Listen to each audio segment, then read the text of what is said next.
भोपळा म्हटलं की सर्वजण खायला नकार देतात.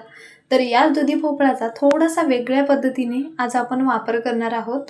तर आज आपण दुधी भोपळ्याचे धिरडे कसे करायचे ते बघणार आहोत. जे वरून कुरकुरीत, आतून मऊ लुसलुशीत आणि खायला खमंग अशी रेसिपी आहे. डब्यासाठी, सकाळी नाश्त्यासाठी झटपट होणारी रेसिपी कशी करायची ते बघूया. नमस्कार, टेस्ट आणि बेस्टमध्ये तुम्हा सर्वांचं स्वागत आहे. तर या ठिकाणी मी इथं 8 ते 9 हिरवी मिरची, 1 इंच आलं आणि 6 ते 7 लसणाच्या पाकळ्या घेतल्यात. झाकण लावूया आणि याची पूर्णपणे बारीक अशी पेस्ट करायची. तर हे साईडला ठेवून टाकूया. एक बाउल घेतलं आहे, त्याच्यामध्ये 1 वाटी ज्वारीचं पीठ, अर्धी वाटी गव्हाचं पीठ, त्याच वाटीने घेतलेलं आहे प्रमाण. आणि फक्त 6 चमचे मी इथं बेसन घेतलं आहे. बेसन जास्त घ्यायचं नाही. एक भोपळा मीडियम साईजचा स्वच्छ धुवून वरून सोलून आणि नंतर ना अशा प्रकारे खिसून घेतलेला आहे. भोपळा जर जास्त निब्बर किंवा जाड म्हटला जातो तसा असेल तर आतल्या बिया काढून घ्या आणि नंतर ना मोठ्या खिसणीच्या साहाय्याने खिसून घ्यायचं आहे. त्याच्यानंतर ना बारीक केलेलं आपण आलं, लसूण आणि हिरवी मिरची टाकूया. चवीनुसार म्हणजे 1 चमचाला थोडंसं कमी 1/3 चमचा मीठ टाकलं आहे, अर्धा चमचा हळद, 1 चमचा ओवा घेतला आहे. ओवाने खमंग अशी चव येते. हाताने मॅश करून टाकूया. 1 चमचा जिरे पावडर थोडीशी जाडसर अशी वाटून घेतली, ती टाकते. अगदी थोडीशी कोथिंबीर धुवून बारीक चिरून घ्यायची, ती टाकायचं आहे.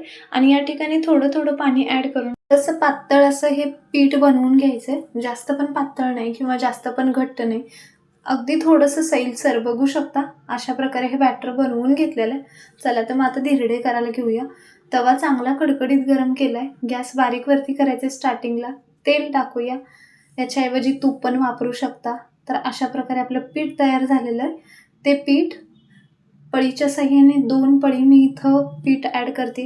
लहान मोठ्या साईजमध्ये तुम्हाला जसे पाहिजे तसे तुम्ही हे बनवू शकता.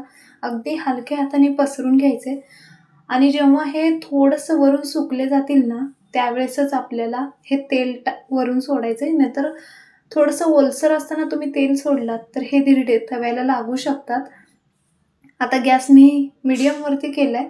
त्याच्यानंतरनं पलटून घेऊया आणि दोन्ही साईडने अगदी 2 ते 3 मिनटं खरपूस असं भाजून घ्यायचं आहे. तर बघू शकता छान असे भाजले गेलेले आहेत. तर आता आपण हे धिरडे काढून घेऊया आणि सेम याच प्रकारे राहिलेले पण धिरडे सेम याच प्रकारे करून घेऊया. जेवढं प्रमाण दाखवलं आहे तेवढ्यामध्ये माझे 12 धिरडे तयार झालेले आहेत. तर व्हिडिओ जर आवडत असेल तर नक्की चॅनलला सबस्क्राईब करा. जे काही साहित्य लागतं ते पण डिस्क्रिप्शन बॉक्समध्ये दे, नक्की चेक करा. म्हणजे रेसिपी करताना तुम्हाला इझी जाईल. अशा प्रकारे पौष्टिक आणि झटपट आपले धिरडे तयार आहेत. व्हिडिओ आवडला तर लाईक, शेअर आणि सबस्क्राईब पण करा.